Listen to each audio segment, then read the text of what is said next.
পুরনো দিনগুলোর কথা, যখন দাইমিওরা ছিল, তখন এক বৃদ্ধ দম্পতি থাকতেন, যাদের একমাত্র পোষা প্রাণী ছিল একটি ছোট কুকুর।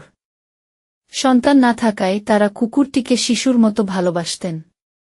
বৃদ্ধা তার জন্য নীল ক্রেপের একটি বালিশ বানিয়েছিলেন এবং খাবারের সময় কুকুরটি, যার নাম ছিল মুকো, বালিশে বসে থাকত ঠিক যেমন একটি বিড়াল থাকে। সদয় মানুষজন কুকুরটিকে নিজের চপস্টিক থেকে মাছের টুকরো খেতে দিত এবং যতটা খেতে চাইত সিদ্ধ ভাত দিত। এভাবে যত্ন পাওয়ার পর নীরব প্রাণীটি তার রক্ষকদের ভালোবাসত যেন তাদের মধ্যে আত্মা ছিল।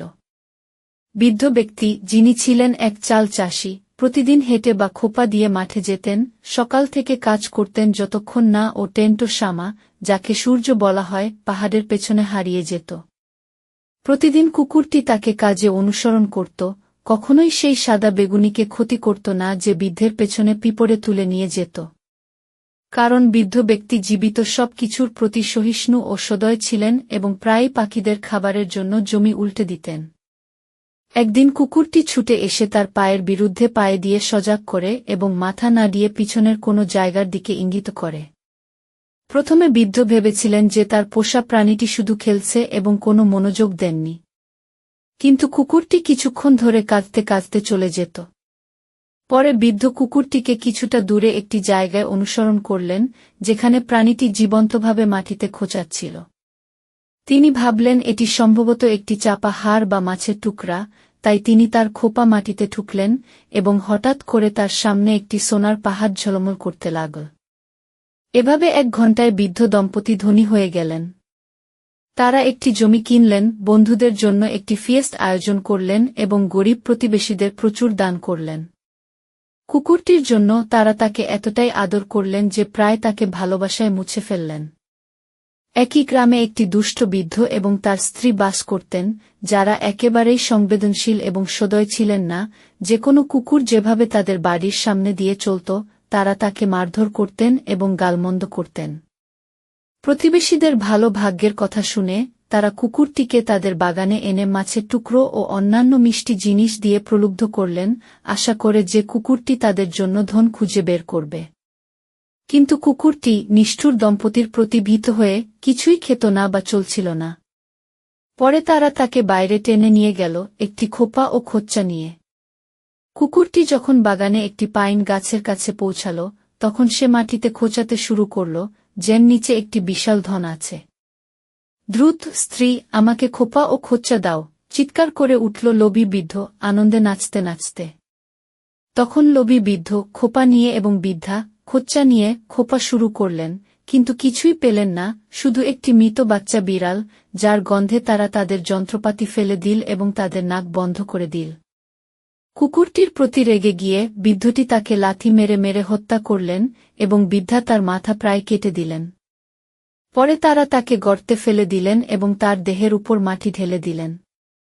কুকুরটির মালিক তার পোষা প্রাণীর মৃত্যুর কথা শুনে তাকে নিজের সন্তানের মতো শোক করে রাতে পাইন গাছের নিচে গেলেন। তিনি মাটিতে কিছু বাঁশের টিউব বসালেন, যা সমাধির সামনে ব্যবহার করা হয়, যার মধ্যে তাজা ফুল রাখলেন। তারপর একটি কাপ পানি এবং একটি খাবারের ট্রে সমাধির উপর রেখে কয়েকটি দামি ধূপ জ্বালালেন।